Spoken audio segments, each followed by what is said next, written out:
별로 제가 말씀을 드릴 거예요. 가장 가벼운 거.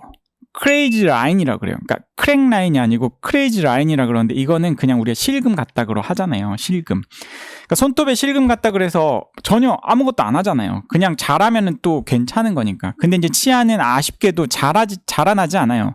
복원이 되진 않아요.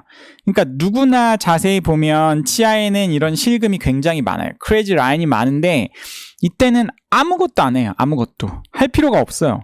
이런 실금이 가 있다고 환자가 증상이 아무것도 없는데 이거를 치료하자고 하는 병원이라고 하면은 도망치세요. 도망치세요. 그게 맞습니다. 증상이 없으면 이런 실금을 무조건 건드리는 건 옳지 않다고 저는 개인적으로 생각을 하고요. 실금이 간 부위에 치아가 조금씩 떨어져 나갔다. 그래서 혓바닥이 약간 날카로운데 걸린다. 그러면 이런 부분들을 살짝 그라인드 해가지고 교합 조정하는 정도 선에서 치아를 최대한 보존하는 선에서 유지하는 게 맞다고 생각을 하고요. 조금 실금이 가 있던 게 어금니 같은 경우에는 조각이 조금씩 떨어져 나가는 것도 있어요. 떨어져 나가면 이 혓바닥이 자꾸 글로 가죠. 이런 매끄러운 데에 비해서. 이 환자분 같은 경우는 여기 표면이 굉장히 많이 닳아졌어요. 그러니까 닳아져가지고 에나멜 부위가 이제 많이 얇아지니까 치아가 약간 노란색의 덴틴 부위가 보이기 시작했고 이런 데 딤플처럼 약간 패인 데도 있고 이런 충치도 치료하지 않아도 돼요. 그러니까 이런 청소년기에 이런 충치가 있다고 하면 말이 달라지겠지만 성인의 이런 충치들은 어레스트 캐리어스기 때문에 치료를 굳이 할 필요가 없다. 그리고 이제 이런 부위는 굳이 뭐 환자분이 자꾸 혓바닥에 가서 신경이 쓰인다고 하면 살짝 뭐 이 부분을 레진으로 하거나 그런 거를 해볼 수는 있겠죠. 근데 환자분이 불편함이 없는데 굳이 여기에 저는 뭐 레진 같은 경우도 많이 하진 않아요. 이것보다 만약에 조금 더 깨져가지고 너무 날카롭다 그러면은 그 부분을 살짝 그라인드 하거나 필요하면 레진 수복 같은 걸 해서 이런 가벼운 것들은 환자분의 증상이 없기 때문에 이런 걸로 보존적으로 치료를 한다라고 알고 계시면 될 것 같고요. 치아 사이 충치가 있었어요. 치아 사이 충치가. 근데 이제 봤더니 이 부분이 살짝 깨져 나갔죠. 그러니까 이제 사이 충치 같은 경우 위에서 봤을 땐 너무 멀쩡하거든요.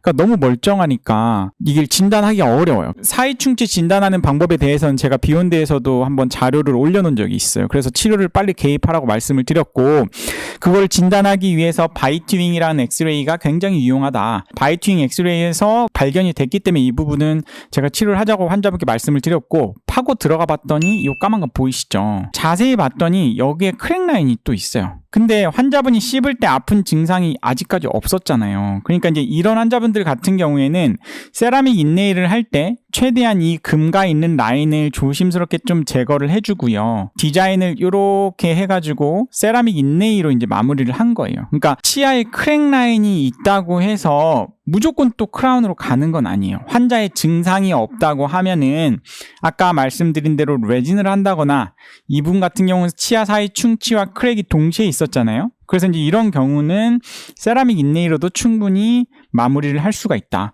그래서 아까 처음에 말씀드린 치아에 금이 갔는데 교합 조정만 해도 됩니다. 치아에 금이 갔으니까 좀 지켜봐야 됩니다. 치아에 금이 갔으니까 레진 치료만 해도 됩니다. 치아에 금이 갔으니까 세라믹 인네일만 해도 됩니다. 라고 말씀하셨던 그 분들이 이런 경우에는 굉장히 다 옳은 이야기라는 거죠. 세라믹 인네일로 잘 마무리를 해서 이렇게 완성을 해드린 케이스고요. 여기부터가 문제예요. 어떻게 보면 치아 균열, 크랙투스 같은 경우에는 환자의 증상이 나타났을 때부터가 문제입니다. 이거를 찾아내는 것도 문제고 이거를 치료를 늦게 개입하면 안 돼요. 왜냐면은 환자의 증상이 있어요.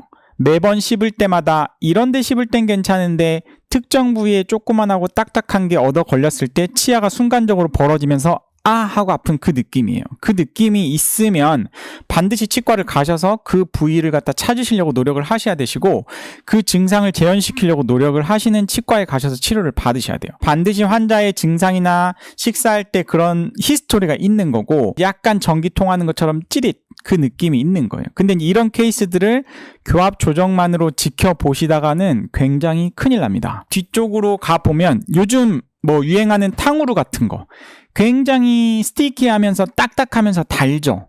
그러니까 이런 것들이 어떻게 보면은 치아의 크랙을 유발할 수가 있어요. 크랙 투스를 유발할 수 있기 때문에 탕후루를 너무 막 이렇게 잘게 막 치아로 막 딱딱한 거를 쪼개 먹는 분들, 특히 이제 어르신 분들 같은 경우에는 누룽지 마른 오징어 이런 거 드시는 분들 많잖아요. 그러니까 이제 이런 분들 같은 경우에는 특히 치아 파절에 대해서, 치아 균열에 대해서 굉장히 주의를 하셔야 되고, 뭔가 어떻게 씹을 때 하고 아픈 증상이 유발이 됐다 그러면 반드시 치과에 가셔서 체크업을 받으실 필요가 있는 거예요.